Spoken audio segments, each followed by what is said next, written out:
친구들 안녕! 오늘은 선생님과 함께 킹덤스토리 29과 베드로가 이방인에게 복음을 전했어요를 배워볼 거예요. 자, 먼저 외울 말씀인 사도행전 10장 45절을 챈트로 함께 외워볼까요?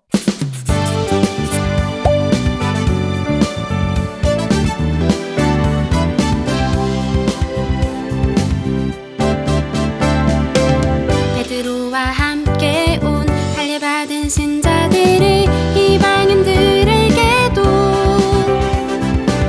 성령 부어주심으로 말미암아 논란이. 사도행전 10장 45절 말씀.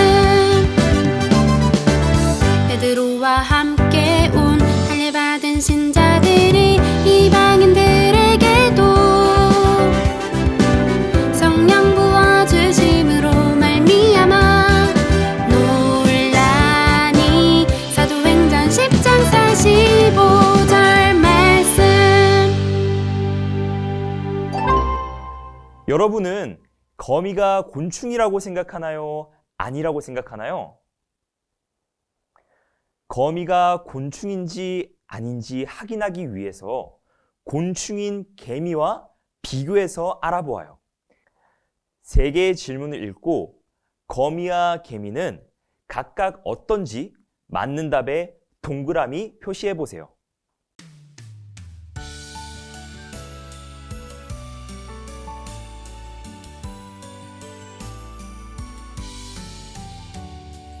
믿음의 씨앗을 뿌려서 예쁘게 기도의 싹을 틔워 방울방울 커다란 믿음 열매 톡톡톡 믿음의 기도 열매. 자, 거미와 개미의 다리는 각각 몇 개인가요? 개미는 세 쌍으로 6개가 있어요. 그런데 거미는 다리가 4쌍으로 8개가 있답니다. 거미와 개미는 서로 다리 개수가 다르네요. 자, 다음으로 거미와 개미의 몸은 어떨까요? 곤충은 몸이 머리, 가슴, 배로 나뉘어요. 개미와 거미 모두 이렇게 나뉠까요? 자, 개미는 머리, 가슴, 배가 있어요. 그렇지만 거미의 몸은 머리와 배로만 나뉜답니다. 마지막으로 거미와 개미는 날개와 더듬이가 있을까요? 곤충은 날개와 더듬이가 있는데 거미와 개미는 모두 있을까요? 곤충인 개미는 날개가 있고 더듬이도 있어요. 한편 거미는 날개도 더듬이도 없답니다. 자, 이제 거미가 어디에 속하는지 알겠죠? 거미가 곤충인지 아닌지 표시해 보세요.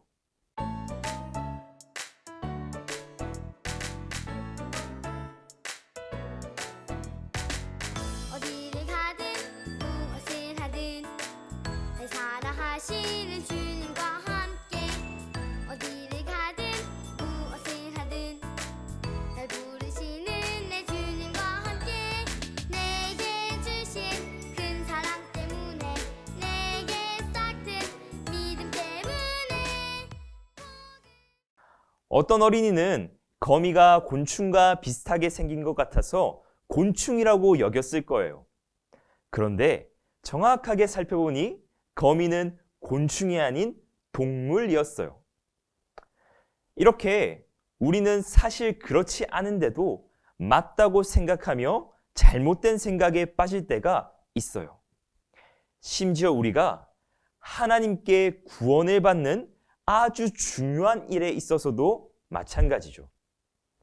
오늘 킹덤 스토리는 하나님께서 가르쳐 주신 구원에 대한 바른 생각이 무엇인지 살펴보며 하나님은 우리를 어떻게 구원하시는지를 배워볼 거예요. 자, 친구들 준비되었나요? 이제 함께 왕의 말씀으로 들어가 보아요. 유대에는 가이사랴라고 하는 항구 도시가 있었고 그곳에는 로마 군대가 있었어요. 로마 군대를 이끄는 백부장 중에 고넬료라고 하는 사람이 있었어요. 고넬료는 어떤 사람일까요? 사도행전 10장 1절에서 2절을 읽고 가로 세로 퍼즐을 초성에 맞게 채워보세요. 예수님이 누구신지 와서 보라. 그의 사랑 얼마나 큰지 와서 보라. 하나님의 행하심을 와서 보라. 나를 구원하신 주를 와서 보라. 예수님이 누구신지 와서 보라. 그의 사랑 얼마나 큰지 와서 보라. 자, 다 채웠나요? 고넬료는 경건한 사람이었어요. 고넬료는 하나님이 계신 것을 인정하고 믿었어요. 그리고 혼자가 아니라 모든 가족과 함께 하나님을 경배하며 기도했어요. 그것도 항상 하나님께 기도했어요. 고넬료는 많은 유대인 백성을 도우며 구제하기도 했어요. 고넬료는 비록 이방인이었지만 유대인과 같이 율법을 따라 선하게 살려고 했던 사람이었어요. 여러분, 하나님은 고넬료에게 환상을 보이시며 명령하셨어요. 요빠에 있는 베드로를 초청하라고 말이에요. 고넬료는 어떻게 했을까요? 그 결과는 어떠했을까요? 시간 순서대로 일어난 일을 스티커로 붙여서 이야기를 만들어 보세요.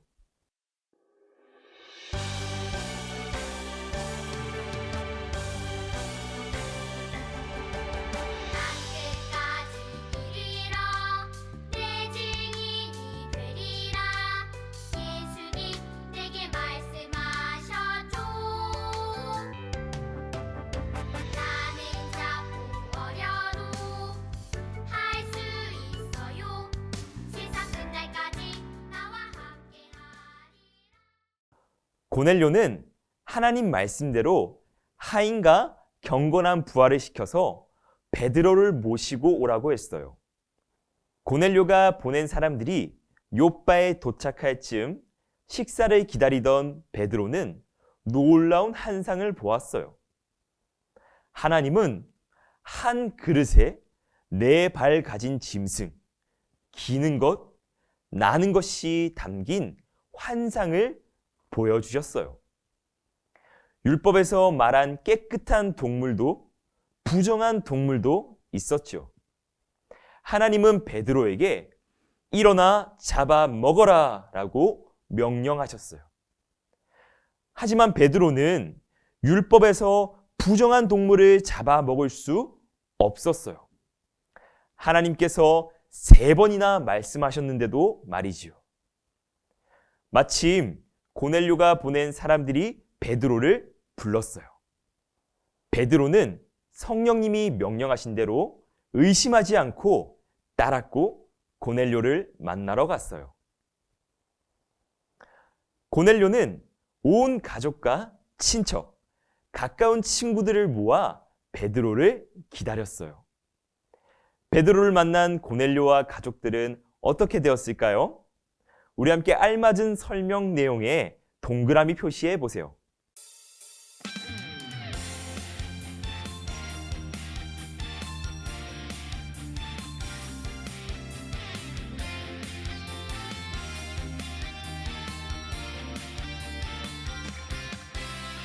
아프리카, 아시아, 오세아니아, 땅끝까지.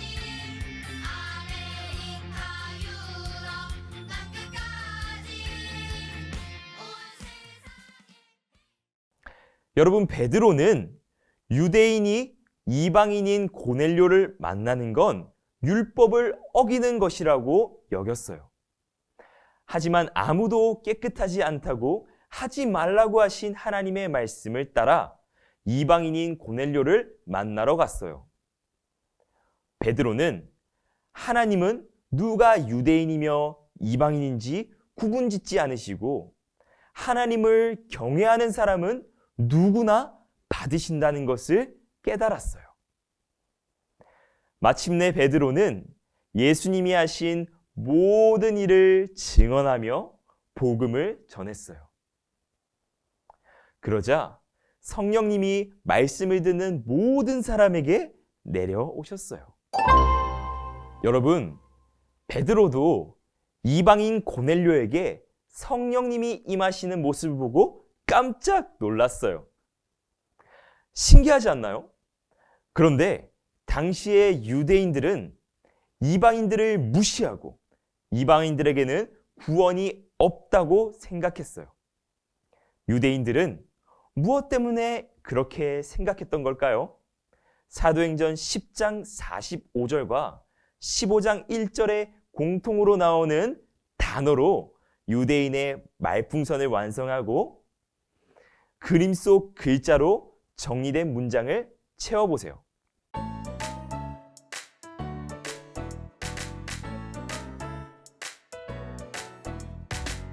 어디를 가든 무엇을 하든 날 사랑하시는 주님과 함께 어디를 가든 무엇을 하든 날 부르시는 내 주님과 함께 내게 주신 큰 사랑 때문에 내게 싹튼 믿음 때문에 유대인은 모세의 율법과 같이 할례를 받아야 하며 그 율법을 지켜야 구원을 받을 수 있다고 여겼어요.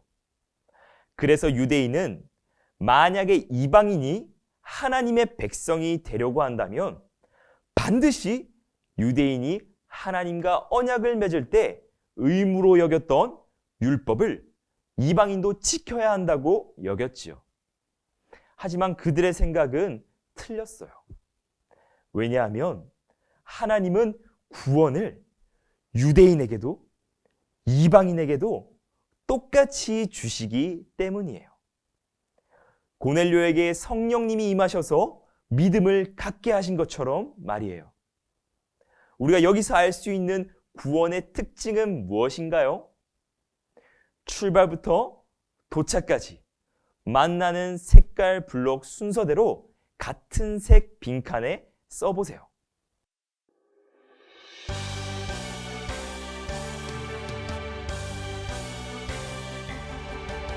끝까지 이르러 내 증인이 되리라 예수님 내게 말씀하셨죠 나는 작고 어려도 할 수 있어요 세상 끝날까지 나와 함께하리라 여기서 우리가 알 수 있는 것은 하나님이 구원해 주신다는 복음은 사람을 가리지 않는다는 거예요. 누구에게만 은혜를 베푸시고 누구에게는 그 은혜를 주지 않으신다는 복음은 틀린 말이에요. 하나님은 누구든 차별이 없이 구원해 주시지요. 교회를 오래 다녔다고, 부모님이 교회에서 직분을 받았다고 구원을 당연히 받는 것도 아니에요. 하나님은 어느 누구나 구원해 주시는 은혜를 베풀어 주세요. 하나님은 누구에게나 구원의 복음을 주셔서 구원받는 기회를 주세요. 하지만 하나님은 모든 사람을 구원하시지는 않으세요. 하나님께 구원받는 사람은 누구인가요? 우리 함께 빈칸과 연결된 얼굴 그림과 같은 인물을 그림 속에서 찾고 찾은 인물의 말풍선 글자를 빈칸에 써보세요. 예수님이 누구신지 와서 보라 그의 사랑 얼마나 큰지 와서 보라 하나님의 행하심을 와서 보라 나를 구원하신 주를 와서 보라 예수님이 누구신지 와서 보라 그의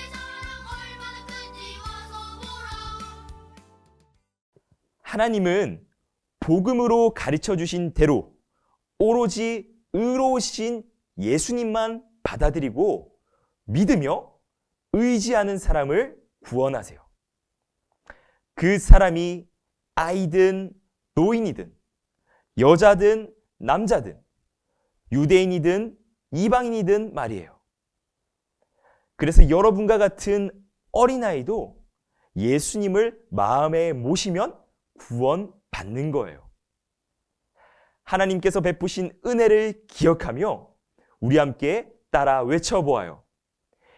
예수님을 믿는 모든 자에게 차별 없이 주어지는 구원을 믿어요.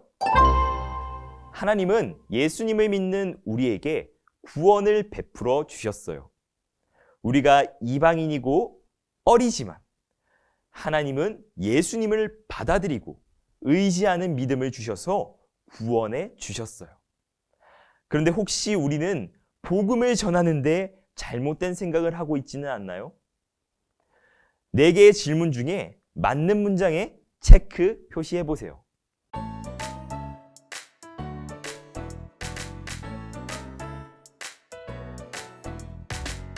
어디를 가든 무엇을 하든 날 사랑하시는 주님과 함께 어디를 가든 무엇을 하든 날 부르시는 내 주님과 함께 내게 주신 큰 사랑 때문에 내게 싹 튼 믿음 때문에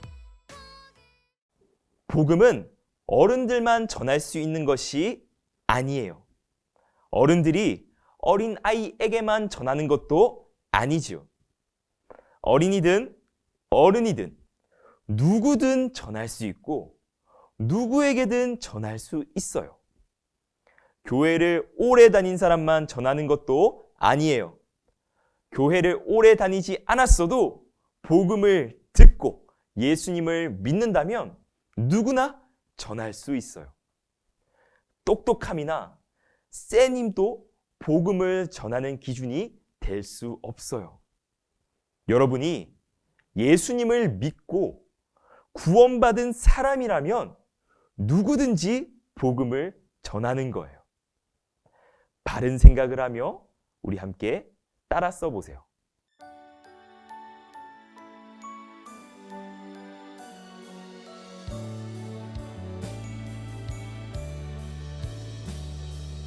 나의 이름을 부르시네 그리고 나를 보내시네 너는 이제 반짝이는 세상 빛이 되어라. 우리가 차별 없는 하나님의 복음을 누구에게나 전하려면 항상 복음을 전할 준비가 되어야 해요. 부록에 있는 복음 카드를 사용하며 복음을 전할 준비를 우리 함께 해보아요. 함께 영상을 보며 함께 만들어 보아요.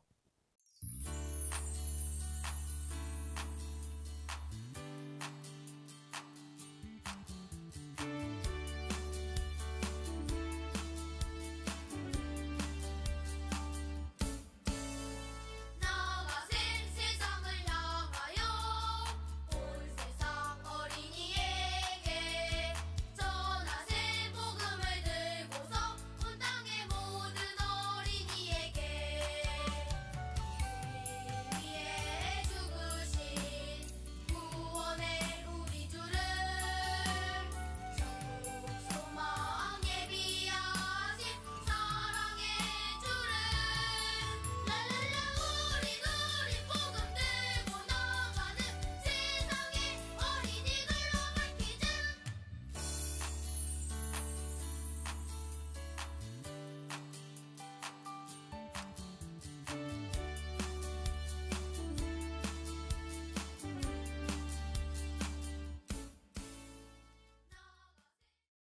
여러분 카드를 접었다 펼쳐보면서 무슨 내용으로 복음을 전해야 할지 알게 되었나요? 우리는 예수님께서 우리의 죄를 해결하시기 위해 십자가에서 죽으시고 우리를 의롭다 하시기 위해 살아나신 것을 믿고 전해야 해요. 그렇다면 여러분은 누구에게 예수님을 전하겠나요? 이번 주는 여러분에게 차별 없는 구원의 은혜를 주신 하나님께 감사한 마음으로 내가 정한 친구에게 복음을 전할 수 있기를 간절히 바라요. 자, 오늘 배운 내용을 떠올리며 가정에서 이루어지는 하나님 나라 질문에 답해 보세요. 첫째, 왕의 이야기. 베드로가 이방인 고넬료를 찾아가 복음을 전하자 일어난 일은 무엇인가요? 성령님이 말씀을 듣는 모든 사람에게 임하셨어요. 두 번째, 나의 이야기. 이방인인 내가 구원을 받을 수 있었던 이유는 무엇인가요? 구원은 하나님을 믿는 모든 사람에게 차별 없이 주어지기 때문이에요. 세 번째, 우리 이야기. 가정에서 복음을 전하는 연습을 해보고 친척과 이웃에게 복음을 전해보세요. 복음의 핵심인 예수님의 십자가와 부활 이야기를 나누며 복음을 듣고 믿어서 구원받는 이야기를 가족들과 함께 해보세요. 사랑하는 초등일부 친구들, 우리는 오늘 복음에 차별이 없다라는 것을 배울 수 있었어요. 이방인인 우리도 하나님의 은혜로 복음을 듣고 믿게 되었어요. 우리가 가지고 있는 이 복음을, 우리가 오늘 들은 이 복음을 이번 주 한 주 친구들에게 전하는 우리 모두가 되었으면 좋겠습니다. 다음 주에 만나요. 안녕!